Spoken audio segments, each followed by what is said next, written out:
Hello Internet, so nice to see you. For our video series on negative harmony, today we talk about negative dominant and negative subdominant chord. Let's first address a point of confusion. Dominant means two things in music. The first meaning is a chord with a major third and a minor seventh. Like, for instance, in G7, G dominant 7, we have the notes G, B, D, F, B being the major third, F being the minor 7. This is a dominant chord, and the defining characteristic of this chord is the dissonance between the B and the F note. But dominant can also mean another thing. So the second meaning of dominant in music is the harmonic function of the fifth chord of the key. This is the meaning that I'm using in this video. Now, harmonic function is a deliberately vague term.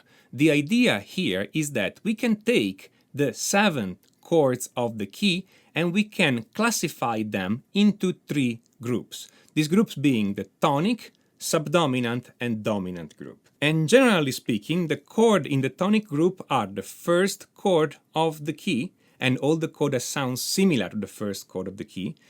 The chords in the subdominant group are the fourth chord of the key and all the chords sound similar to the fourth chord of the key. And the chords in the dominant group are the fifth chord of the key and all the chords sound similar to the fifth chord. Now, while some people have tried to give a more precise definition of harmonic function, musicians at large don't agree on any specific definition. So the concept of harmonic function can be ambiguous sometimes. Indeed, most music theory books will just tell you that such and such chord are tonic, such and such chord are subdominant, and such chord are dominant, but they will not tell you why they make those choices. They don't tell you why those chords are tonic, subdominant, or dominant. Not only that, but it seems that harmonic function may even depend on the style of music, meaning that the same chord can be considered a subdominant or a tonic depending on the style of music. So, what I'm gonna do here is, I'm going to simplify this issue as much as I can. I'm gonna leave out a number of details, and of course, if anybody disagrees with me, you guys are free to do your own video with all the details on how harmonic function actually work. So, here's what we are going to do. First of all, we write the chords in a key according to the cycle of thirds. And attention, I said cycle of thirds, not cycle of fifth. So the chords are going to be arranged this way: the first, third, fifth, seventh, second, fourth, and sixth chord in a circle. In the key of C major, those chords are C major, E minor, G, B diminished triad, D minor, F, and A minor. Why I am arranging the chord this way? Because in this circle, two triads close by will always have two notes in common. For instance, the C major chord here is C, E, G, the E minor chord is E, G, B, so they have the notes E and G in common. The E minor chord is E, G, B, the G major chord is G, B, D, they have the notes G and B in common, and so on and so forth. And this works in any key, major or minor. Now we mark the first chord of the key as the tonic chord. I'm going to put a T here. The fourth chord of the key as the subdominant chord. I'm going to put an S. And the fifth chord as the dominant chord. Here's your D. Chords close by in this circle will have the same harmonic function.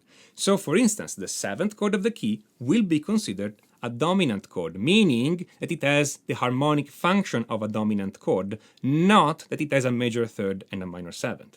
The second chord of the key is going to be considered a subdominant chord. The sixth and the third chord are ambiguous. Some people consider sixth and third chord to be tonic chord, while some other people consider sixth to be subdominant and third to be dominant. Of course, I do have my personal opinion on how to classify those chords, but here I'm just showing what is common knowledge. Okay, now we know how the chords in the key are classified according to their harmonic function. But what about negative harmony? Now, negative harmony, as we covered already in the previous videos of this series, is just switching the notes around in the key according to a symmetry operation. And the idea is that now we write the notes, not the chords, the notes, in the cycle of fifth. We identify the root and the fifth of the key. We draw an axis between the root and fifth, and then we mirror the notes this way. If you want to see what you can actually do with that in practice, then click on the playlist on the top right of this video. Now let's take again all the chords in the C major scale. Those chords are C, D minor, E minor, F, G, A minor, and B diminish. Now when we apply negative harmony to the notes in the chord, we need to switch around all the notes in the chord one by one. So for instance, the C major chord is made by the notes C, E, G.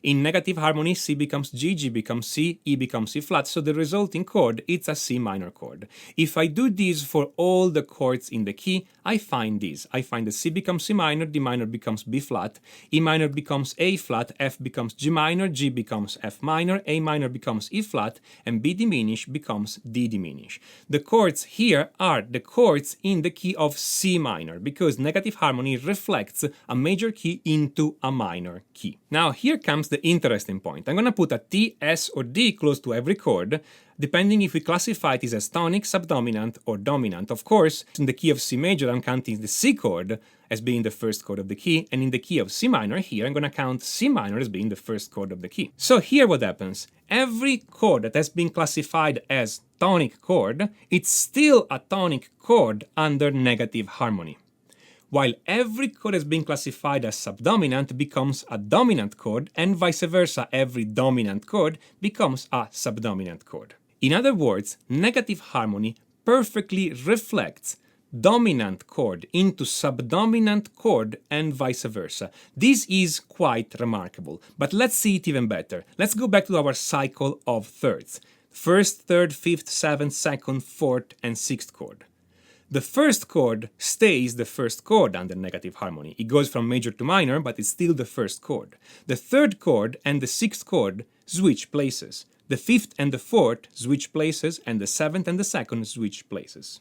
I think it's very remarkable that switching the single note of the key in this way also switches the function of the chord in such a symmetric way. This clearly does not happen by chance, and it shows that negative harmony does something at a deep level in the structure of the musical key. Now, when negative harmony became a hot topic on YouTube, some people tried to explain negative harmony not using a reflection like this one, where the root of the key becomes the fifth note of the key and vice versa, but they're trying to explain it putting the axis on the tonic of the key, C, so that the C note stays the same, the F note becomes the G note, the B flat note becomes the D note, and so on and so forth.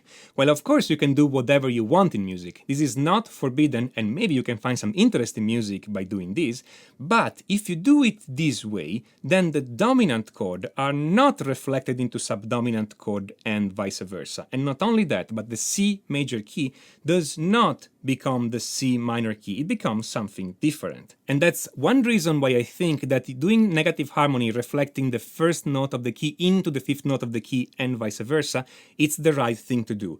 But not only that, this version of negative harmony that reflects the root of the key into the fifth note of the key and vice versa, it's also how musicians like Jacob Collier and Steve Coleman, who have actually made some music with negative harmony, have done it so far. This version just makes more sense musically, and as we have seen, it also makes more sense theoretically, because it reflects exactly subdominance into dominant, and the tonic chord stay tonic chord. Of course, here I'm just scratching the surface of what you can do with harmonic function.